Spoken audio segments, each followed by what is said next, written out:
시편 51편 1절부터 6절까지의 말씀 교독합니다.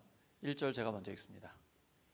하나님이여, 주의 인자를 따라 내게 은혜를 베푸시며 주의 많은 긍휼을 따라 내 죄악을 지워 주소서. 나의 죄악을 말갛게 씻으시며 나의 죄를 깨끗이 제하소서. 무릇 나는 내 죄과를 아오니 내 죄가 항상 내 앞에 있나이다. 내가 주께만 범죄하여 주의 목전에 악을 행하였사오니 주께서 말씀하실 때에 의로우시다 하고 주께서 심판하실 때에 순전하시다 하리이다.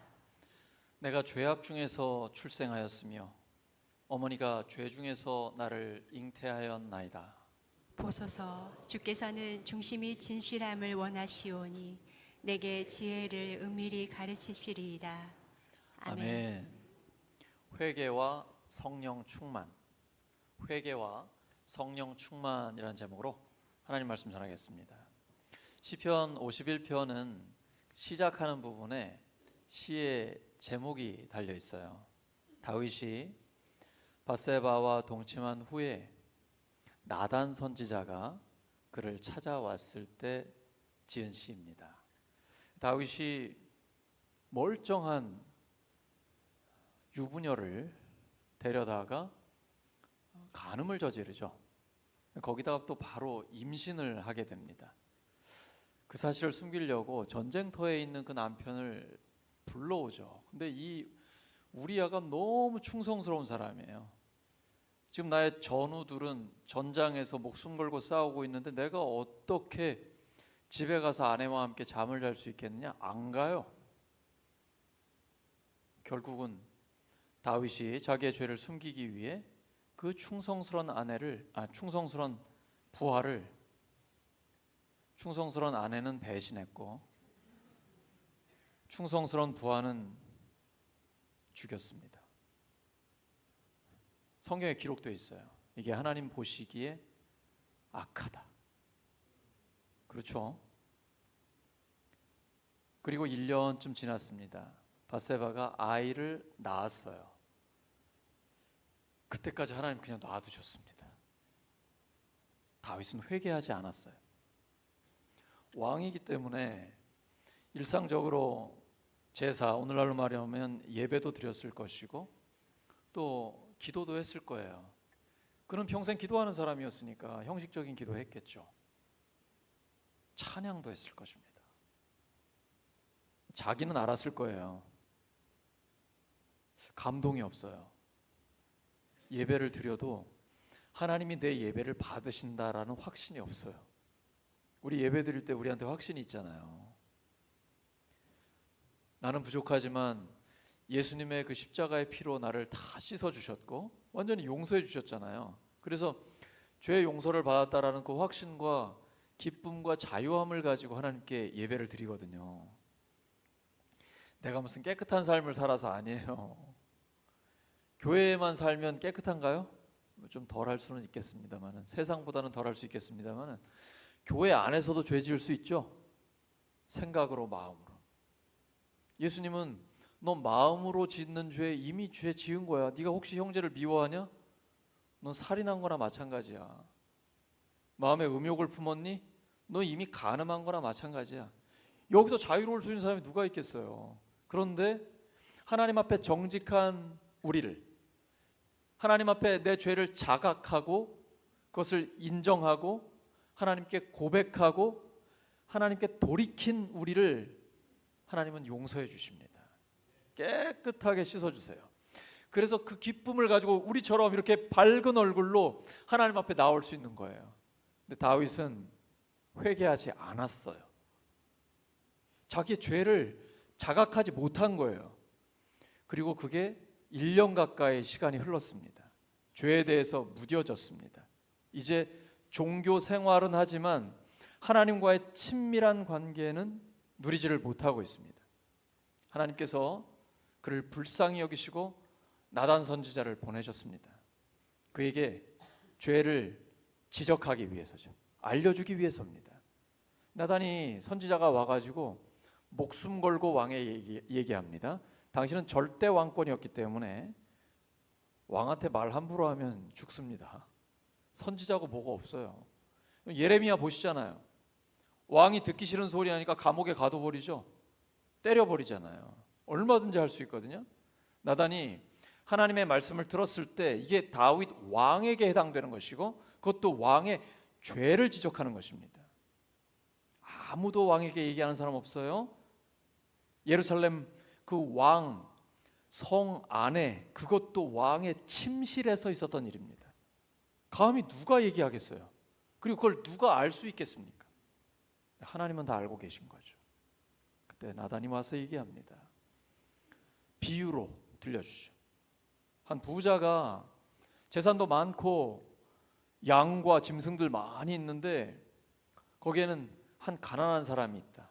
암양 한 마리밖에 없어서 자기 딸처럼 소중하게 키운다. 근데 부자에게 손님이 찾아왔는데 자기 양은 다 놔두고 가난한 사람의 암양 한 마리를 뺏어 가지고 자기 손님을 대접했다. 이 말을 들었던 다윗은 분노해 가지고 그자가 어디 있느냐, 당장 죽여버려야 한다라고 얘기를 합니다. 자기 자신인 줄 모르고. 이게 지금 죄에 대한 감각이 무뎌졌을 뿐 아니라 아예 자기의 죄는 인식을 못하는 거예요.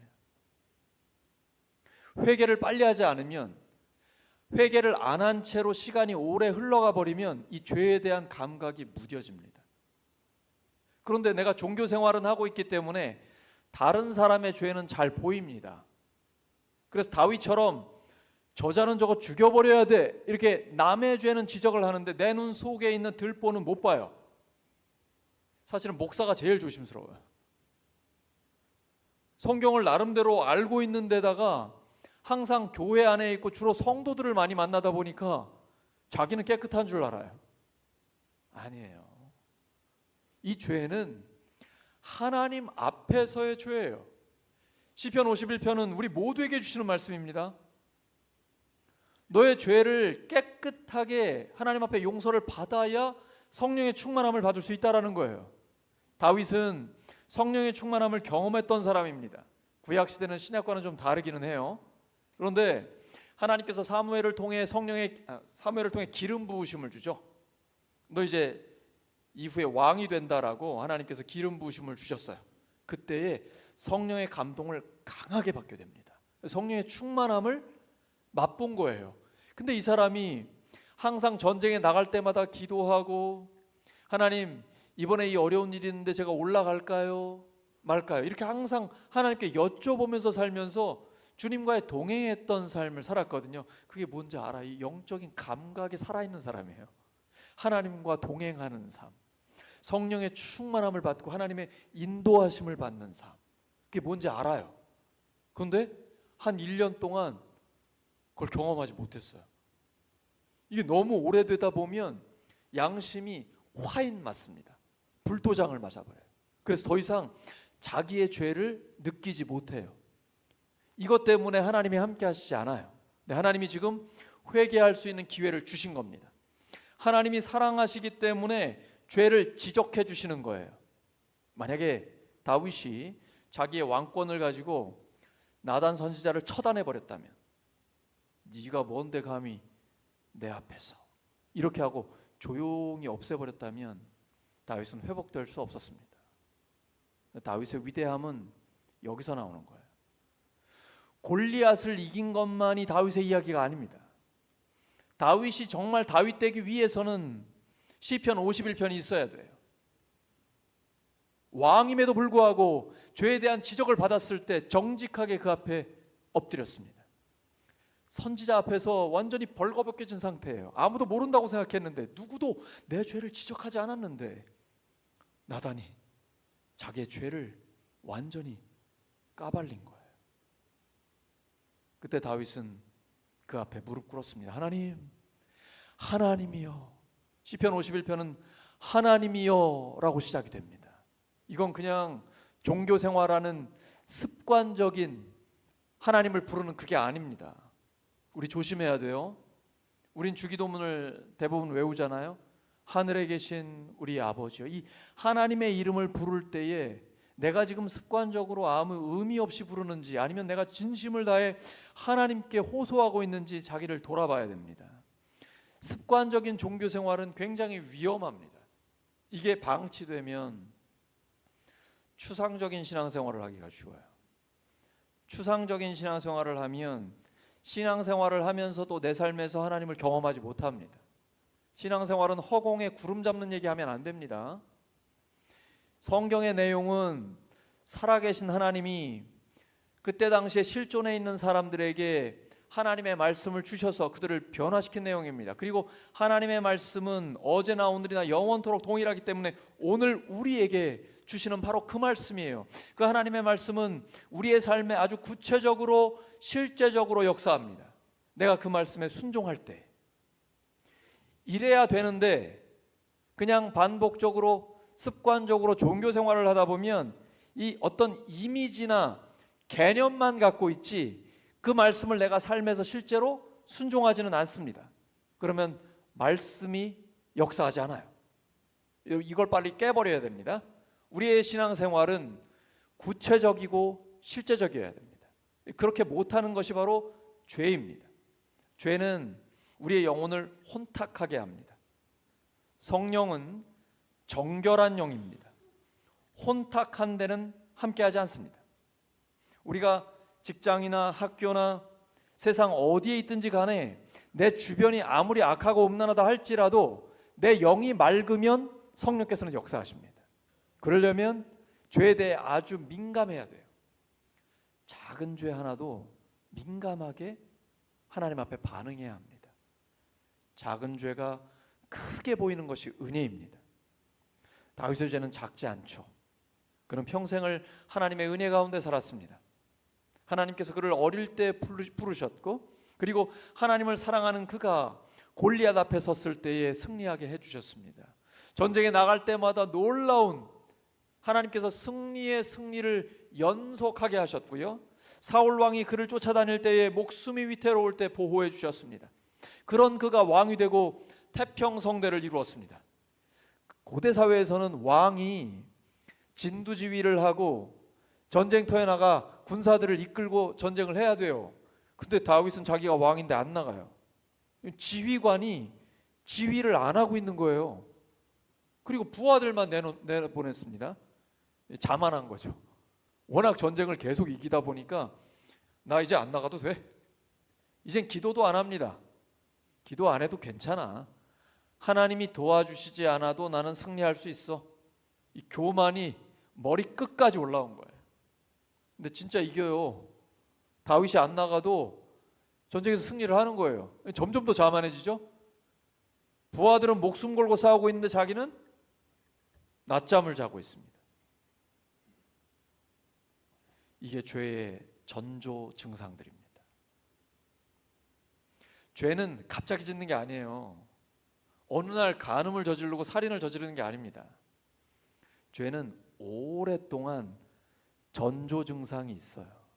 근데 영적으로 깨어있는 사람은 전조 증상이 조금만 보여도 빨리 돌아옵니다. 이게 은혜예요. 늘 깨어있고 이 깨어있음을 유지하는 것이 은혜입니다. 혼자서 이게 잘 됩니까? 안 돼요. 그래서 우리가 주일 예배를 꼭 드려야 하고 수요 기도에 나오고 새벽 기도에 나오고 함께 모여서 기도에 동역을 하는 겁니다. 나 혼자 하면 오랫동안 기도하기 어려워요. 늘 깨어있기가 쉽지 않아요. 그래서 목장 식구들과 함께 새벽 기도하면서 함께 수요 기도회 하면서 함께 주일에 합심 기도하면서 함께 이렇게 기도에 동역자들이 있으면 함께 승리할 수 있어요. 모세가 혼자 기도하지 않았어요. 아론과 훌과 함께 기도했습니다. 그러니까 끝까지 기도한 거예요. 기도로 고난을 뚫고 나간 거예요. 마지막에 승리의 깃발을 꽂을 때까지 기도한 거예요. 그래야 승리합니다. 기도하다 중단하면 안 돼요. 그러면 집니다. 영적인 전쟁이에요. 전쟁은 중간에 절대로 포기하거나 내려놓으면 안 돼요. 기도는 영적인 전쟁의 최전방이에요. 기도해 보신 분들은 다 알아요. 어쩌면 마귀는 이렇게 기도를 회방하는지 못하게 하는지 이걸 이기셔야 돼요.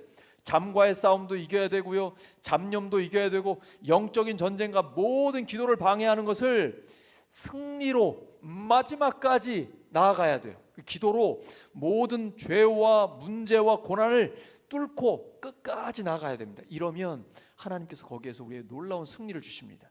이렇게 못하게 하는 게 바로 죄예요. 그래서 시편 51편을 통해서 죄를 지었을 때 이 죄를 어떻게 처리해야 되는지, 죄를 저질렀을 때 어떻게 회복될 수 있는지 그 방법을 알려주고 계신 거예요. 시편 51편의 시작은 하나님 앞에 간절한 회개와 함께 내 죄를 용서해 주시라는 것으로 시작이 됩니다. 그런데 마지막에 가면 하나님께 용서받은 영혼이 기쁨으로 예배를 드리거든요. 그리고 하나님이 그 예배를 받아주시는 것으로 마무리됩니다. 즉 회개란 회개에서 끝나는 게 아니라 용서받고 하나님을 찬양하고 그리고 예배드리는 데까지 나아가는 것입니다. 이것이 회개의 완성이에요. 그런데 중간에 보면 다윗이 제가 이렇게 회개하고 회복이 됐으니까 지금 아직도 죄 짓고 있는 사람에게 이 말씀을 전하고 싶습니다.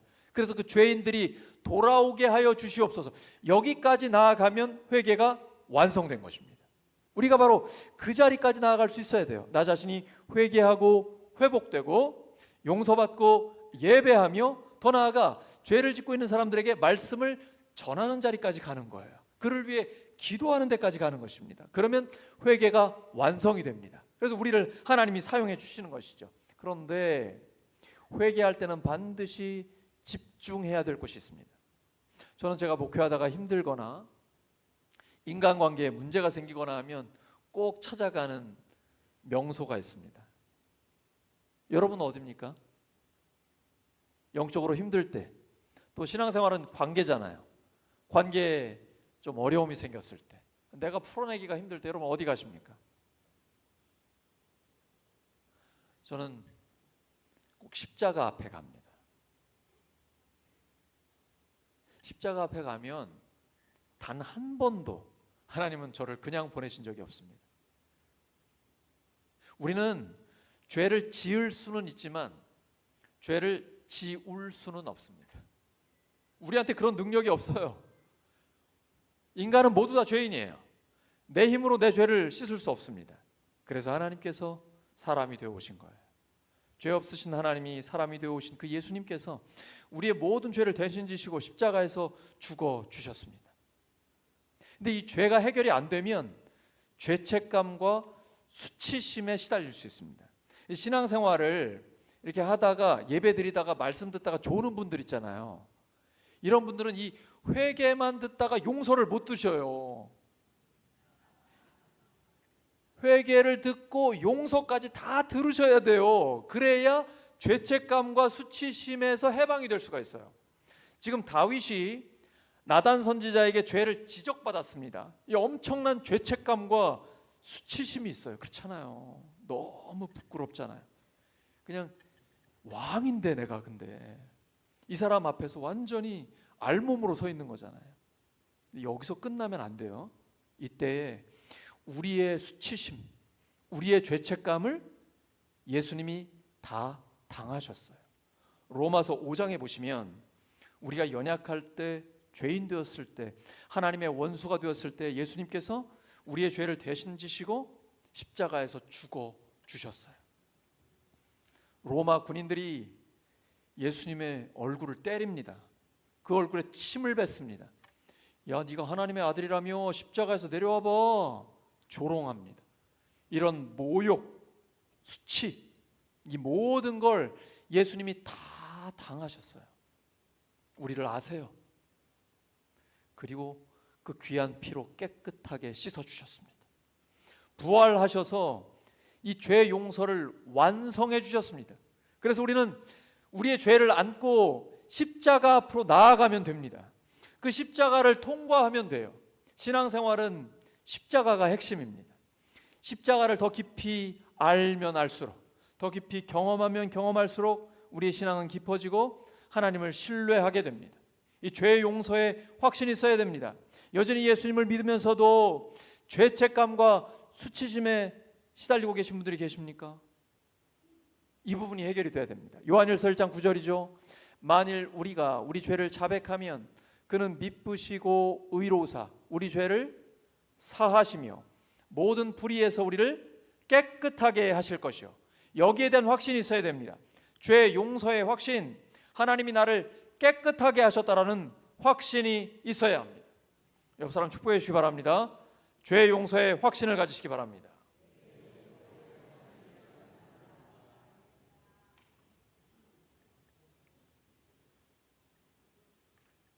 다윗은 1년 정도를 회개를 안 하고 있었기 때문에 심각한 영적인 침체 가운데 있었습니다. 아마 영적으로는 죽은 거나 다름없는 그런 상황이었죠. 근데 이때에 목숨 걸고 하나님 앞에 간구하는 거예요. 구원의 즐거움을 회복시켜 주세요.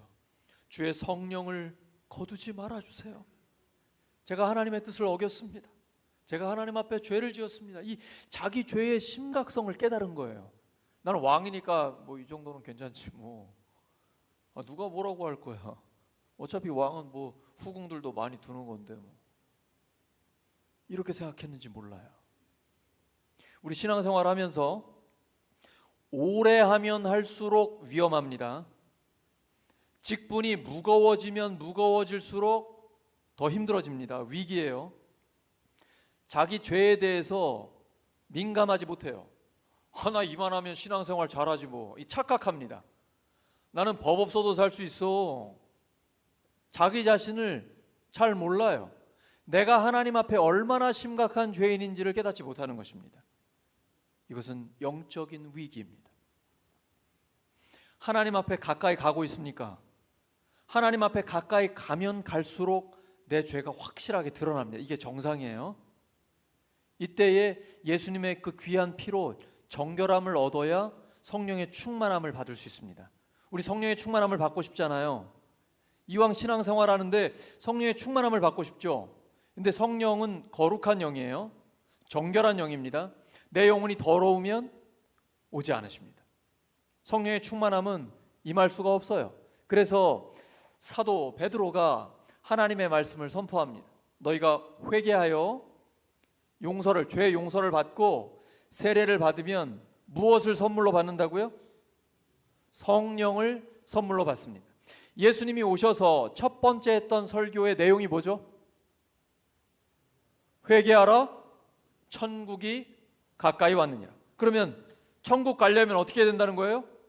회개해야 된다는 거예요. 물론 우리가 예수님을 처음 믿을 때 우리의 모든 죄를 하나님 앞에 회개하며 다 용서받았습니다. 그리고 앞으로 지을 죄까지 모두 다 용서를 받았습니다. 그러나 하나님과 동행하려면, 성령의 충만함을 받으려면 끊임없이 우리의 죄를 하나님 앞에 회개해야 돼요. 죄를 자각하고 인정하고 고백하고 돌이켜야 돼요. 그때에 하나님께서 내 영혼을 깨끗하게 하시며 성령의 충만함을 허락하여 주십니다. 예수님께서 제자들의 발을 씻어 주셨습니다.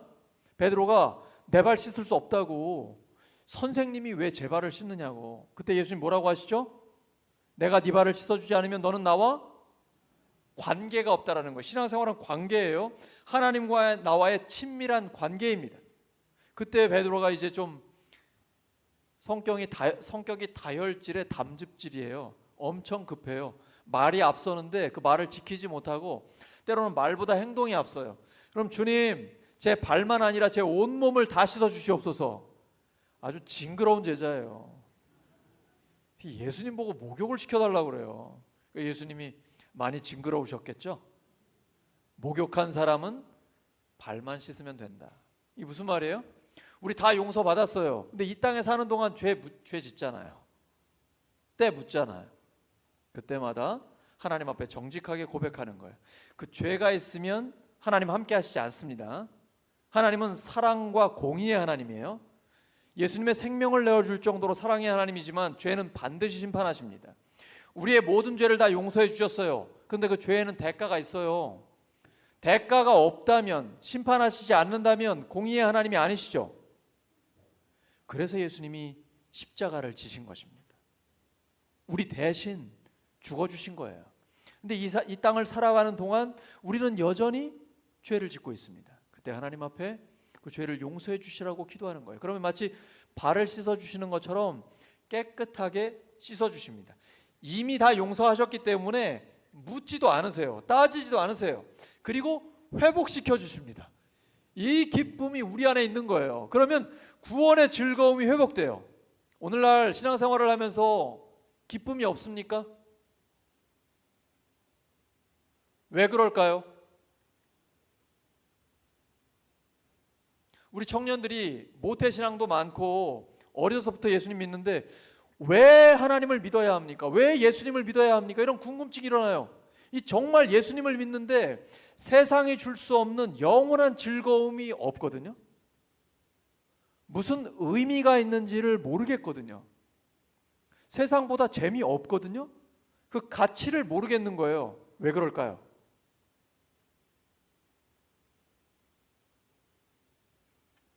진심으로 회개하지 않았기 때문이에요. 이 죄의 문제가 해결이 돼야 돼요. 전에는 내가 죄인지 몰랐는데 아주 작은 죄마저도 하나님 앞에 회개하게 됩니다. 하나님 만들어주세요. 제가 조금 전에 예배드리기 전에 앉아서 기도하고 있었는데 하나님께서 저의 영적인 교만함을 깨닫게 하시더라고요. 이전에 몰랐어요. 성령께서는 모든 것을 가르치시고 모든 진리 가운데로 인도하시며 주님 말씀을 생각나게 하십니다. 그리고 내가 하나님 앞에 지금 어떤 죄를 짓고 있는지를 깨닫게 해주세요. 이 죄를 정직하게 고백하면 하나님이 용서해 주시면서 내 영이 정결해지며 성령의 충만함을 주십니다. 하나님의 은혜가 흘러 들어옵니다. 하나님의 은혜가 흘러 들어오면 어떻게 돼요? 은혜 안에 뭐가 있어요? 은혜 안에 기쁨이 있잖아요. 우리가 왜 은혜 받기를 그렇게 사모해요? 하나님 앞에 진심으로 예배를 드리면서 예배를 받으시는 하나님이 반응해 주시거든요. 어떤 반응을 하세요? 성령의 충만함을 주세요. 성령의 충만함을 받으면 두 가지가 나타나요. 외적으로는 은사가 있어요. 각자에게 주신 성령의 은사를 따라 하나님의 일을 능력 있게 감당해요. 열매가 맺혀요. 또 하나는 내적으로 성령의 열매가 성품의 변화로 나타나요. 성령의 충만함을 받으면 성령의 열매가 뭐예요? 사랑이 회복돼요. 기쁨이 넘쳐나요. 평안함이 있어요. 지금 당장 상황과 환경은 바뀐 게 아무것도 없어요. 그런데 마음이 평안해요. 든든해요. 여러분 그런 거 경험해 보세요. 우리가 막 새벽 기도 열심히 하고 예배 드리고 기도회 때마다 막 기도하는데 그 기도할 때는 잘 모를 수도 있어요. 물론 기도할 때 하나님이 역사하시기도 하지만 기도할 때는 막 졸음과도 싸우고 잘 안 되는데 쥐어짜서 기도도 하고 막 그러는데 어느 순간 갑자기 걸어가는데 하나님이 확 오세요. 그런 경험 하시죠?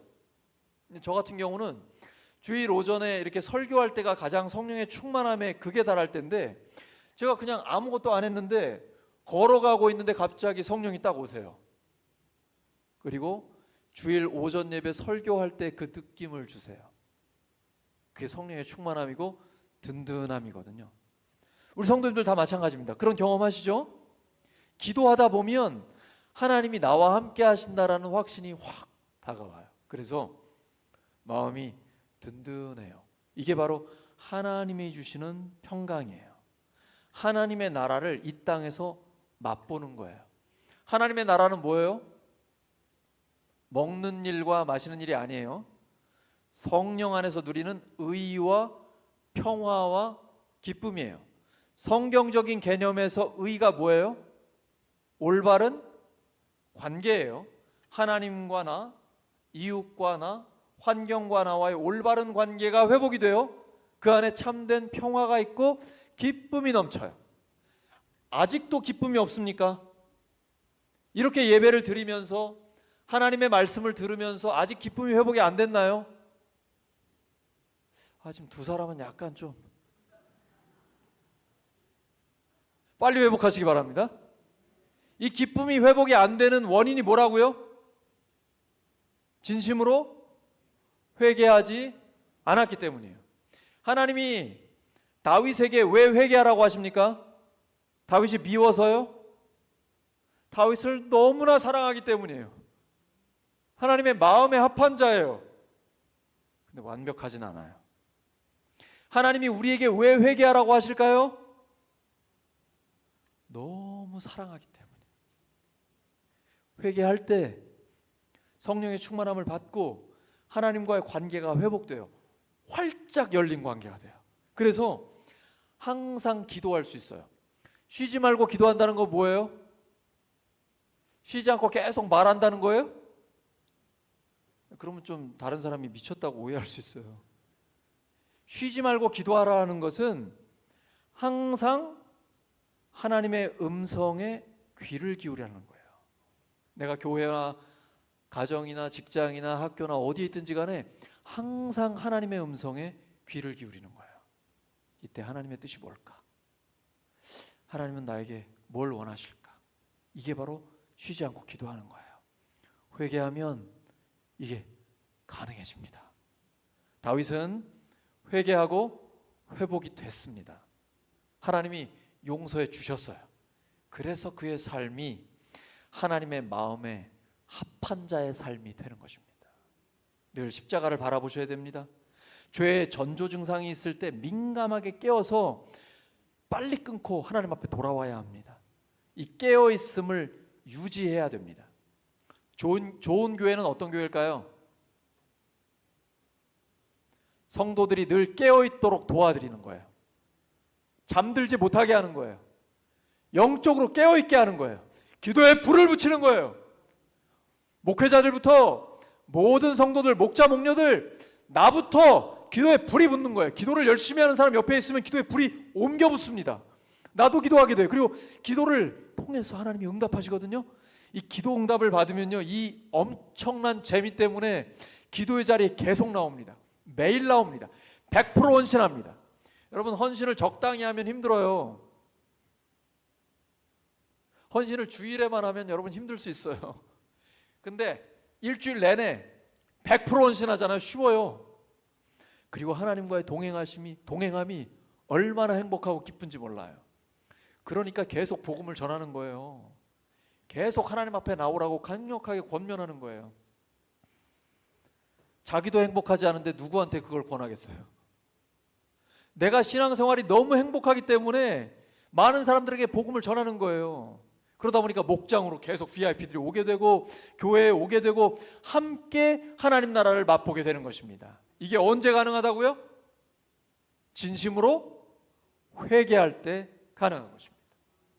말씀 정리합니다. 회개하고 회복되시기 바랍니다. 옆 사람 축복해 주세요. 회개하고 회복되시기 바랍니다.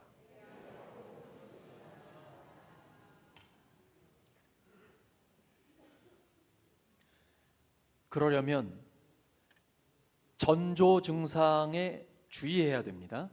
죄는 어느 날 갑자기 짓는 게 아니에요. 죄를 짓기 전에 전조 증상이 있어요. 마치 지진이 오기 전에, 해일이 오기 전에 전조 증상이 있는 것처럼 죄를 짓기 전에 전조가 있어요. 그때 빨리 돌이켜야 돼요. 그러면 늘 영적인 깨끗함과 성령의 충만함을 유지할 수가 있어요. 항상 깨어있는 상태를 유지하는 것이 신앙생활의 생명이에요. 그러려면 늘 십자가를 바라보셔야 합니다.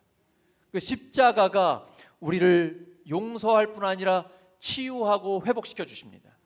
부활하신 주님께서 우리에게 그 능력으로 함께해 주시기 때문입니다. 회개하고 회복되어 성령의 충만함을 받아 하나님의 영광을 위해 능력 있게 쓰임받는 우리 모두가 되기를 예수 그리스도의 이름으로 축원합니다. 말씀 기억하면서 합심하여 기도합니다. 하나님 도와주시옵소서. 주님, 성령의 감동을 주셔서 하나님 앞에 저희들이 아주 작은 죄라도 있는지 돌아보게 하시고 깨닫게 하여 주시옵소서. 주님 앞에 내려놓습니다. 바로 저의 죄 때문에 우리 성도들이, 저의 죄 때문에 우리 국민들이, 저의 죄 때문에 선교의 현장이 고통당하고 힘들어하고 잠들어 있던 것을 주님 앞에 고백합니다. 하나님, 용서하여 주시옵소서. 십자가의 그 귀한 피로 정결하게 씻어 주시옵소서. 부활하신 주님의 능력으로 저희들의 영혼을 새롭게 하여 주시옵소서. 하나님, 성령의 충만함을 주셔서 하나님과의 활짝 열린 관계 가운데 늘 깨어 기도하며 하나님 맡겨주신 그 사역들을 능력 있게 감당하게 하소서. 더 많은 영혼들을 구원하게 하시고 예수님의 제자들로 견고하게 세울 수 있도록 하나님 저희들을 사용하여 주시옵소서. 주여 도우심을 감사합니다.